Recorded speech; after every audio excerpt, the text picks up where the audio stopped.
So clients often want to know who pays my medical bills when I've had an injury. And there are different answers to that. So if you have health insurance, your health insurance pays. If you don't have health insurance, then either you pay out of pocket or we set up what's called a lien, where there are doctors out there and there are medical facilities that will see you on a lien basis, where they keep a running tab of what your costs are and your charges are. And then when we settle your lawsuit or we get a jury verdict for you, those liens get paid out. But most people have health insurance, and for those people, their health insurance pays their medical bills. Now, health insurance is a big, broad area, and it's not just private health insurance. Included in that is there are people who have Medi-Cal or Medicare, and we consider those, even though they're not technically health insurance, we consider those like health insurance. And Medicare and Medi-Cal need to be paid back out of your settlement, just like your insurance company in most circumstances is going to want to be paid back out of the settlement, and in most circumstances they have a right to be paid back.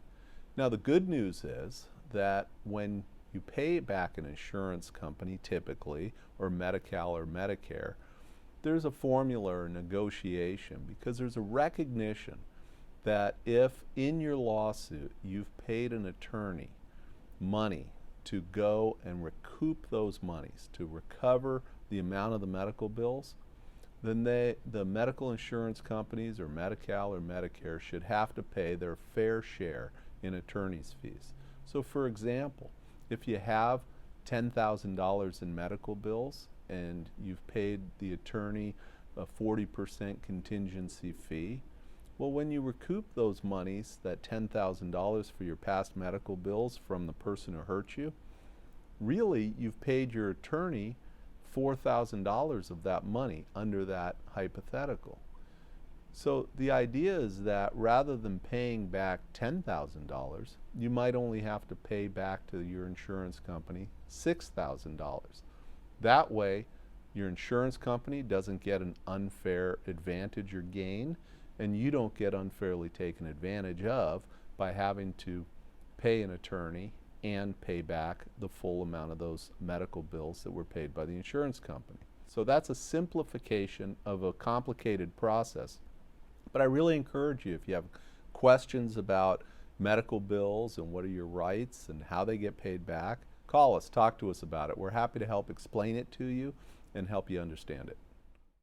Another thing that clients often want to know, they've been in an accident and they come in and they talk to us, what's going to be involved? What is it that a person who's been injured is going to have to do to participate in the case? Well, I'm going to tell you just straight out, the client, you, are the most important part of any lawsuit. Okay, so we need you to participate, and we need you to be available. We need you to be honest always. Whether you're talking to us, whether you're dealing with the other side, you got to be honest always. And so what's going to be involved is, initially there's investigation, and we need to get all the information that you have. And then once the lawsuit is filed, there's going to be a whole process called discovery, where there will be written questions, there will be documents exchanged, and there will be things called depositions. And depositions are where they sit in a conference room, there's a court reporter, there's a defense lawyer, there's you, and there's me. And the defense lawyer will ask questions, and you provide truthful answers, and the court reporter will take it all down. That, for the most part, is the biggest part of the litigation piece of what is going to be required of a client.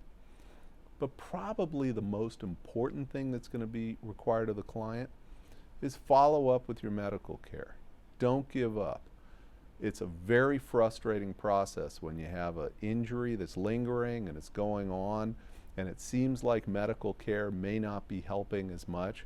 Sometimes things just go slowly. But if your doctor is ordering medical care, if you're continuing to have therapy, go, do it, give it your all.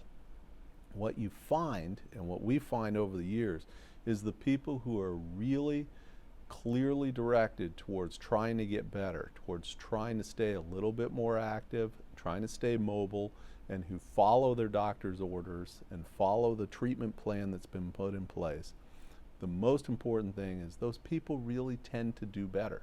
They do better in terms of their recovery, but they also do better in terms of their lawsuit, because what the defense sees, and ultimately if the case goes to a jury trial, what the jury sees is they see somebody who's been injured who is absolutely motivated and has the best interests of everyone at heart, but particularly their own health.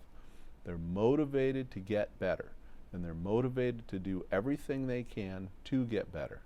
There's nothing worse in a personal injury case than when there's a person who's been injured who just gives up and doesn't want to try, when there are treatment options that are available and have been offered, but the person doesn't want to bother to do it. I know it can be scary, I know it can be painful, and it can be frustrating, but at the end of the day, if you do your level best to do everything you can to get better, you'll feel better and your case will be more successful. Clients often want to know, hey, won't the defendant's insurance company just take care of all my damages? And the answer is, well, eventually, yeah. I mean, eventually they'll do it because we make them do it. For the most part, insurance companies don't voluntarily part with their money. What they do is they fight, and they fight a lot. And they try to demean and belittle people who have been injured, because a lot of people just give up. They don't have the fight in them. Well, and that's really why you want to hire a lawyer. You're one step removed from them. Once you hire the lawyer, you never have to talk to that adjuster again. Here's reality. Insurance companies are geared towards that attitude most of the time, because so many people get frustrated and they just give up and they don't want to pursue what they ought to pursue. And even when you hire a lawyer, most of the time, there's still a fight ahead of you. But you know what? If you do your research, you hire a good lawyer is going to fight the fight for you, and a good lawyer is not going to let them take advantage of you. And ultimately, if a case has to go to trial, a good lawyer who has trial experience will get the job done for you. And that's really what you want. And that's why most cases don't go to trial, especially when they're handled by lawyers who know what they're doing, who have the experience and the track record to get the job done for you. You know, oftentimes people are concerned that the person that they sue is going to have to file bankruptcy, or there's going to be some terrible situation that happens to that person. And here's reality. For the most part, that never happens. What happens is when somebody who has insurance crashes into you and causes your injury, that person's insurance company has to provide them a lawyer in their defense, and then when there's a judgment or a settlement, the insurance company has to pay it. And so, you know, you don't have to worry about the person who you've sued, because for the most part, that never comes to pass. That person never pays $1 of the judgment or settlement. Now, in circumstances where there isn't enough insurance or there's no insurance, sure, there's that risk. But for the most part, when there isn't enough insurance, the insurance company has an opportunity to settle the claim in full for whatever the insurance limits are. But if the insurance company then does what insurance companies so often do and not settle within the policy limits, thereby potentially exposing their insured, the person who hurt you, to what's called an excess verdict, a verdict larger than the amount of the insurance coverage. So when that happens and an insurance company does that to a person who's paid their premiums, the insurance company will likely be responsible for having to pay the full amount of the judgment, regardless of whether it's more than the amount of the insurance policy. So if you're one of the people who's concerned about the effect that this bringing a lawsuit will have on the person who hurt you, that's a wonderful quality in you as a human being, to be caring about somebody else. But what I'm telling you is, for the most part, you don't have to worry about that, because that person will be all right. Can't I just handle the case myself and do better and get more, because then I don't have to pay for lawyer fees and costs? What are attorney's fees? Attorney's fees are the monies that are paid to the lawyer for his or her time, and to pay for the time of the lawyer's office and staff. Costs are something different. Costs are the monies that I write checks out to other people that are not in my firm. So for example, to file a lawsuit in Sacramento County costs over $500 now. And so in order to file the lawsuit, I don't call you up as my client and say, hey, I need $500 to file your lawsuit. I pay that, and we keep an accounting of that. And at the end of the case, those costs come back to us. Now, to prepare the lawsuit and to file it, there's obviously lawyer time and staff time. That doesn't get paid out. That's part of the contingency fee.